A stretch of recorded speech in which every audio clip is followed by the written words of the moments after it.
that is relevant in the House, in the administration. Our schools are going through very hard times in terms of funding of schools, programs.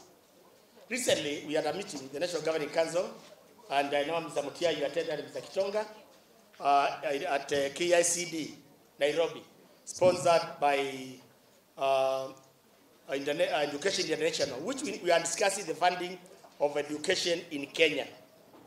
We all agree that without the other stakeholders, that the budget allocation of funding of education in Kenya is at the lowest. In fact, we are told that, and we know, then budget allocation in Kenya, out of all the countries in Africa, is among the lowest. That is one area we want to get the government to look at it. The issue of capitation, this is a nightmare. The government is limiting half of the expected capitation per student, and no explanation is given at all. And with the rising cost of commodities, the principals are not able to run these schools effectively. The principals are here, they will have their time to tell us, and therefore, as KUPPET Machakos County, we want to support the KSSHA in their proposal to increase school fees come next year. As KUPPET, we are supporting you guys. The other issue is about the Mugus who are here. I was asking, why are these guys referred to as Mugus? I was told these guys are rich people who are teaching in funny places. I want to thank the Mugus for remaining in that funny environment. My office has continued to receive complaints about poor working relationship between the JSS teachers and heads of institutions.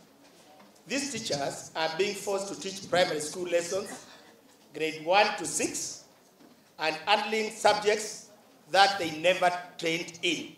Imagine a scenario where a teacher is required to teach all subjects. For instance, a science teacher forced to teach Kiswahili, history, and so on and so forth. That is the scenario. Mr. KSSHA, that is the scenario.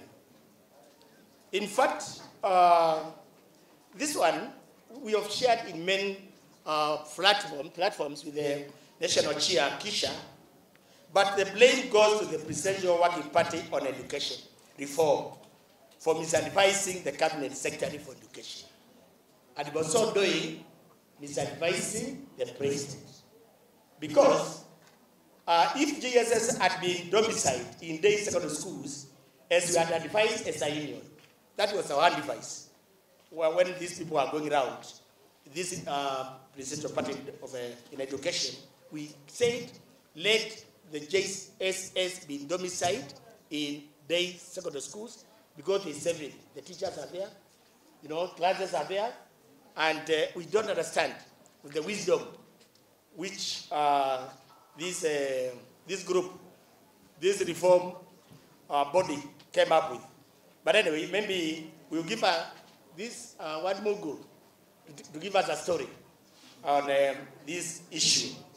So, what we are saying, the CBC was a well-thought idea, but the implementation now is a problem.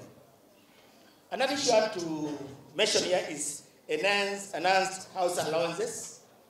This is another area, another issue I wish to address is the recovery of enhanced house allowances for teachers from former Machakos and Mafoko municipalities. Many teachers from our schools in these areas, like in Ingelani, Mutituni, Mua, Mumbuni North, Mumbuni South, Kimakimwi, Muvuti, Kimutwa, Kathekakai, Mujini, Isli zones within the former Machakos municipality have been affected by this issue of enhanced house allowance. Likewise, those from Sofia, this is in Mafoko, Sofia, Kenyamit area, Makandara, at the river, North, Katani, Muthwani, Kinani, Mathathani, and industrial station areas in former Mafoko municipality have not been earning their right allowances. With the assistance of the head office, the branch petitioned the Teacher Service Commission to do a remapping of the above areas to correctly capture the schools within these municipalities. The case was consolidated with the similar ones from Eldoret, Kisii, Garissa, Malindi, and other former municipalities which were similarly affected. I'm happy to report to this meeting that the remapping exercise is now complete and the correct information is being fed into the payroll. Can we clap for the union for that? All schools in the named areas will benefit, and the teachers will start receiving their correct house allowances from the end of this month.